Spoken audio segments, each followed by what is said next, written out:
Chumash Bereshis ends off in a relatively straightforward way. Vayamas Yosef ben Mea ve'eser shanim. Yosef HaTzadik dies at the age of 110 years. Vayachadtu oso vayisem ba'aram Mitzrayim. They embalmed him and they placed him in a casket in Egypt. And the great Tzaddik, Lubavitch Rebbe Zecher Tzaddik V'Kalish Bracha, asks a simple question. Says, Yosef, why did you not command to be buried in Eretz Yisrael, in Eretz Canaan, like Yaakov did? Now, while it's true that Yosef said that when you leave this land, take my remains with you, the Rebbe asks, why didn't Yosef say to his children, to his grandchildren, when I die, take my remains and bury me in Eretz Yisrael, take me to Mas Machpelah or to Shechem, wherever they were going to bury Yosef? Yosef doesn't make a request like that. Why not?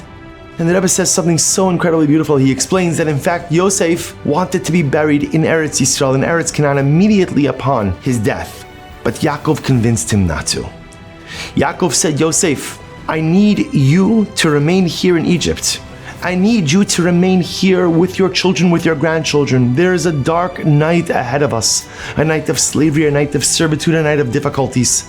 And I need you to be here because your presence here, your presence in Egypt, will give chizik to your children. See, what the Lubavitch Rebbe was saying is that Yaakov told Yosef, Yosef, I need you to give up something that is important to you for the benefit of the klal.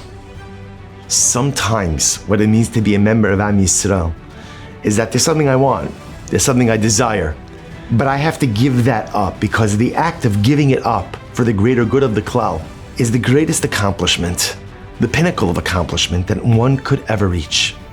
And if this is true when it comes to something noble and beautiful, like being buried in Eretz Yisrael, then all the more so how true it is when we give up something that may indulge one of our senses, but fundamentally erodes our spiritual progress.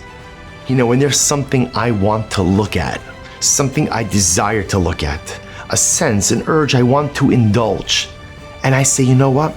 I'm giving this up because I recognize that if I make this sacrifice, if I give up on this desire, if I pass on this desire, then that'll be a schos, that'll be a credit for my people.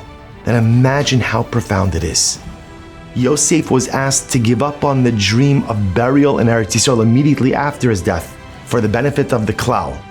We are also called upon to make sacrifices in our daily lives, to give up certain wants, certain desires, to give up indulging certain things for the benefit of our people as well. And when we find the strength to give up the things that we want, we benefit ourselves and we benefit all of Klal Yisrael.